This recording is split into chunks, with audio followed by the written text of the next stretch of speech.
ঘরে ঠিক মতো খাবার পৌঁছাইতে পারি নাই, কার কি প্রয়োজন জনগণের সেই প্রয়োজনটা মেটাতে পারি নাই। আমি আমার হিন্দু সম্প্রদায়ের যে সকল শিক্ষক মণ্ডলী এসেছেন আমি আপনাদেরকে হৃদয় জড়িয়ে ধরে উষ্ণ অভিনন্দন জানাচ্ছি, সুস্বাগত জানাচ্ছি।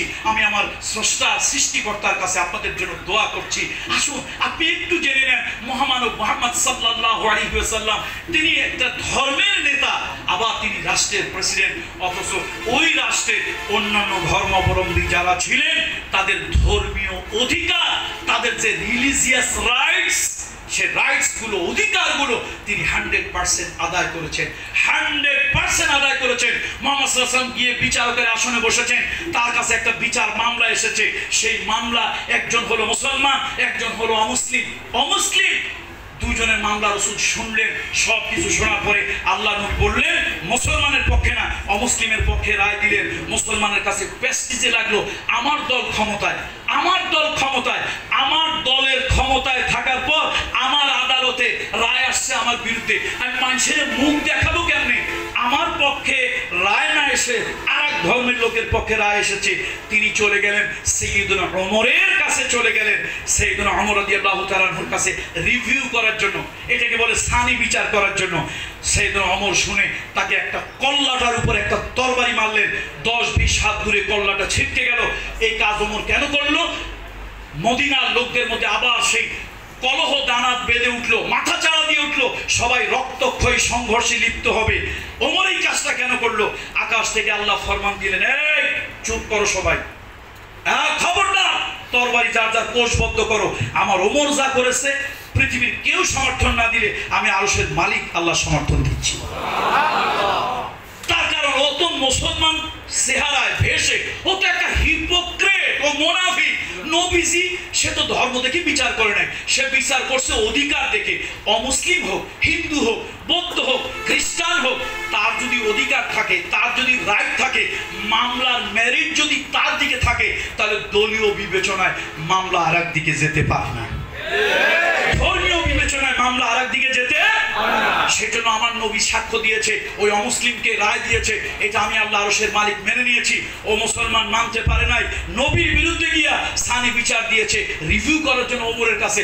ওমর যা করছে, দুনিয়ার সবাই যদি ওমরের অপছন্দ করে করুক, আমি আরশের মালিক ওমরের ভালোবাসছি, ওমরের বিচার আমি খুশি হয়েছি। তাহলে সম্মানিত হাজিরিন, কথা লম্বা করব না। মুহাম্মদ রাসূলুল্লাহ সাল্লাল্লাহু আলাইহি ওয়াসাল্লাম শুধু ধর্মীয় নেতা ছিলেন না, তিনি জগৎ পরিচালনা করেছেন। আজকে আসুন, আপনি কখনই ধর্মকর্ম 100% আপনার পক্ষে পুরোপুরি পালন করা সম্ভব নয়। দেশের রাষ্ট্র ব্যবস্থা, আইন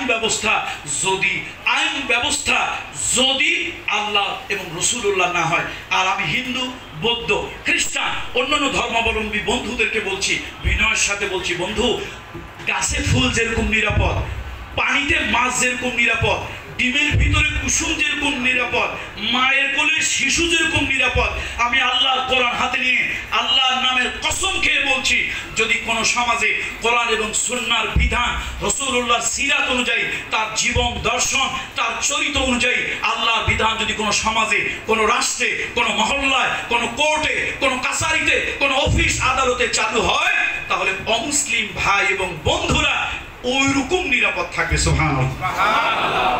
আপনি ধর্ম ভিন্ন হওয়ার কারণেই আপনার ধর্মের, দেখেন রাসূলুল্লাহ সাল্লাল্লাহু আলাইহি ওয়াসাল্লাম একটা হাদিস, নবীজি বলেছেন কিয়ামতের ময়দানে যে এলাকায় সংখ্যালঘু লোকেরা সংখ্যালঘুদের উপরে নির্যাতন করবে, কিয়ামতের ময়দানে আল্লাহ তাআলার হাবিব বলেছেন আমি সংখ্যালঘুদের পক্ষ নিয়ে আল্লাহর আদালতে মামলা দিব। তাহলে আজকে হিন্দু এলাকায় কম, আমরা হিন্দুর জমি দখল করে নেওয়ার জন্য রাতের বেলা গিয়ে পিস্তল ঠাকাইলাম, রাতের বেলায় গলার মধ্যে ছুরি ঠাকাইলাম, এই জমি আমারে লিখে দিবি, তুই ভারত কালকে পালায় চলে যাবি। এই যে তার উপর একটা অবিচার আমি করলাম। মুহাম্মদ রাসূলুল্লাহ বলেছেন, আল্লাহর হাবিবের সহিহ হাদিস, কিয়ামতের ময়দানে ওই হিন্দু লোকটার পক্ষে রাসূলুল্লাহ দাঁড়াবেন আর আমার বিরুদ্ধে, আমার মুসলমানের বিরুদ্ধে আল্লাহর আদালতে নালিশ দিয়ে বলবেন, আল্লাহ এই লোকটা ধর্ম ভিন্ন, কিন্তু তার উপরে এরকম অস্ত্র ঠাকাইয়া তাকে জবরদস্তি জুলুম করা হয়েছিল। শোনেন, নামাজের বিচার আল্লাহ করবেন, রোজার বিচার আল্লাহ করবেন, কিন্তু জুলুমের বিচার দুনিয়া এবং আখিরাতে আল্লাহ করবে।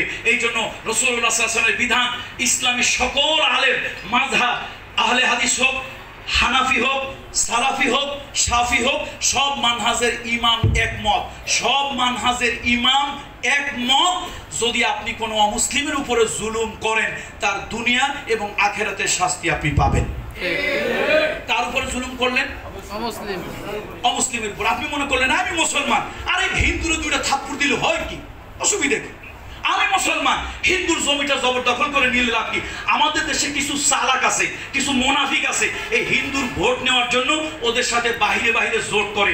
আমি চ্যালেঞ্জ দিয়ে বললাম, ডায়েরিতে লিখে চ্যালেঞ্জ দিতে পারি, এই রাজুর উপজেলায় কোনো কওমি মাদ্রাসা, কোনো আলিয়া মাদ্রাসা, কোনো পীর, কোনো বুজুর্গ, কোনো ইসলামী আন্দোলন সংগঠন কারো দ্বারা হিন্দু নির্যাতিত হয় নাই।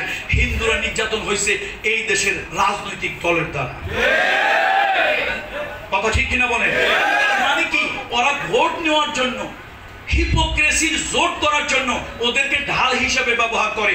আর সব থেকে আমাদের কাছে নিরাপদ, যখন ভারতের বাবরি মসজিদ ভাঙা হয়েছিল, আল্লামা সাইদি সাহেব সিংহের মতো একটা গর্জে উঠে বলেছিলেন, আল্লাহ না করুন ভারতের সব হিন্দুরা যদি সব মুসলমানকে হত্যা করে, এই দেশের হিন্দুরা তো দোষ করে নাই, তারা আমাদের কাছে আমানত, তারা আমাদের কাছে আমানত, তাদের কোনো ক্ষতি করা যাবে না। আল মুসলিমু মান সালিমান নাস মিন লিসানিহি ওয়া ইয়াদিহি, মুসলমান ওই ব্যক্তি যার হাত আর জবান দ্বারা অন্য কোনো মানুষ, সে মানুষটা খ্রিস্টান হতে পারে, হিন্দু হতে পারে, বৌদ্ধ হতে পারে, তার দ্বারা সে আক্রান্ত হবে না, জুলমের শিকার হবে না, কষ্টের শিকার হবে না।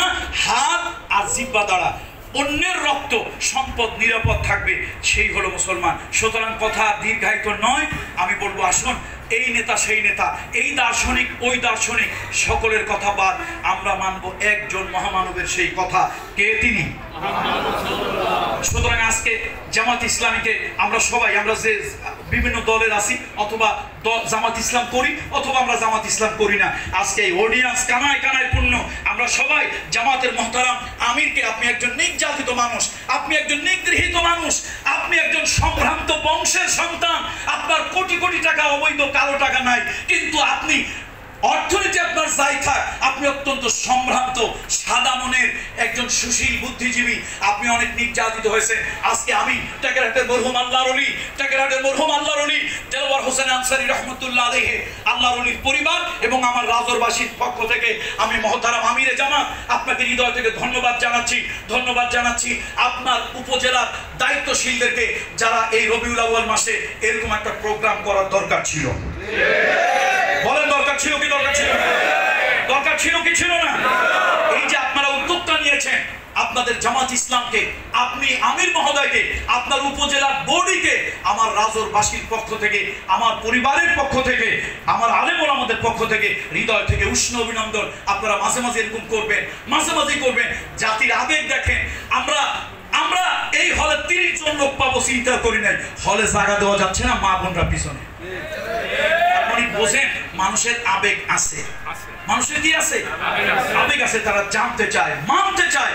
সুতরাং আগামী দিন হবে ইসলামের দিন, আগামী দিন হবে ইসলামী শাসন ব্যবস্থার দিন, আগামী দিন হবে রাসূলুল্লাহ সিরাত অনুযায়ী চলা দিন। সেই দিনে, সেই দেশে, সেই রাষ্ট্রে কোনো অমুসলিম ভাই বন্ধুরা নির্যাতিত হবে না, অসম্মান অপমানিত হবে না, কারো সম্পদ হনন হবে না, কারো সম্পদের অধিকার হারা হবে না। সেই দিনের প্রত্যাশায় রইলাম। আমরা আপনাদেরকে সহযোগিতা করব, যা দিয়ে করা লাগে, জান দিয়ে করা লাগে, মাল দিয়ে করা লাগে, কষ্ট দিয়ে করা লাগে, শ্রম দিয়ে করা লাগে। মহতারাম আমির সাহেব, আমরা আপনাকে ওয়াদা দিচ্ছি, কথা দিচ্ছি, আপনি কালো টাকার মালিক না, আপনি কালো টাকার মালিক না, আপনি ওই সন্ত্রাসী না। নেতারা বাহির দিয়ে তাদের ভালো চরিত্র দেখেন, উপর দিয়ে ফিটফাট, ভিতরে মাগার সদরঘাট। রাতের বেলা পরিকল্পনা করে কারে দিয়ে কারে মারবে, কারে দিয়ে কারে মারবে, কারে দিয়ে কারে ধরবে, কার বিরুদ্ধে মামলা করবে, কার বিরুদ্ধে হামলা করবে। উপরের চেহারাটা নেতাদের দেখে, ভিতরের চেহারাটা কত কদর্য, কত নিকৃষ্ট। মাঝে মাঝে শয়তানও চিন্তা করে, আল্লাহ আমি তো এত শয়তান না। শয়তান ধোঁকা দিছিল কয়জন মানুষে? একজন, দুইজনে ধোঁকা দিছে। লা তাকরাবা হাদিহি শাজারা ফাতাকুনা মিনাজ জালিমিন। শয়তান দুইজনে ধোঁকা দিয়া, আচ্ছা বলেন শয়তান কি জান্নাতে আছে না দুনিয়ায় চলে আসছে? দুইজন লোকের ধোঁকা দিয়া শয়তান নিজে টিকতে পারে নাই। শয়তান মাঝে মাঝে গাছের ডালে দাঁড়ায় চিন্তা করে, এই লোকগুলো বাহিরে যে সুন্দর সুন্দর চেহারা দেখায়, কথা ফেরেশতার মতো কয়, ও তো আস্ত একটা শয়তান।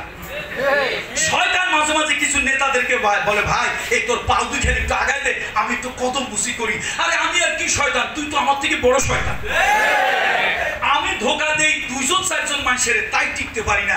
আর তুই টেলিভিশনের সামনে, রেডিওর সামনে, বক্তৃতা হাজার হাজার মানুষের সামনে মিথ্যাটারি এরকম ঘুরাইয়া এক নেতা তো বলেই ফেলছে, যদিও সে জেন্ডারি নেত্রী, কিন্তু আমরা কমন ভাবে বলবো নেতা। এক নেতা তো বলেই ফেলছে, আগুন যখন লাগছে আমি হেলিকপ্টার থেকে পানি দিয়ে আগুন নিয়ে ফেলছি। আমার মনে হয় ওই দিন শয়তান বাংলাদেশে ছিল না, কেন শয়তান চিন্তা করছে এরকম একটা ডাহা মিথ্যা আল্লাহর কোন গজব পড়ে, আমি এই বাংলাদেশে থাকবো না। আর এরকম একটা নেত্রী যদি কোনো দেশে থাকে, কোন জাতির পৃথিবীর ইতিহাসে কলঙ্কিত অধ্যায়, কোন ভিন্ন মতের লোক আর ইসরায়েলও তার নিজের জনগণকে মারার জন্য আকাশ থেকে গুলি বর্ষণ করে না, নিজের দেশের ভিন্ন মতের মানুষকে দমনের জন্য নিকৃষ্টভাবে গুলি হয়েছে পৃথিবীর 1000 বছরের ইতিহাসে। এটা একটা করুণ। এই জন্য আল্লাহর বিচার দেখেন কেমনে হয়। পৃথিবীর 1000 বছরের ইতিহাস, রাষ্ট্রবিজ্ঞান যারা পড়েন, ইতিহাস যারা পড়েন, 1000 বছরের ইতিহাস ঘাটেন, পৃথিবীতে বিগত 1000 বছরের ইতিহাসে কোন 300 মেম্বার, 1000 বছরের ইতিহাসে 300 মেম্বার একসাথে পালিয়ে গেছে। পৃথিবীর ইতিহাসে এরকম দ্বিতীয় আরেকটা নজির। কতজন এমপি পালাইছে? কয় সাথে? কয় হাজারের বছরের মধ্যে এরকম কোন নজির? 1000 বছরের ইতিহাস যদি সারা পৃথিবী ঘাটা হয়, এরকম একটা নজির পৃথিবীতে নাই। চিন্তা করছেন?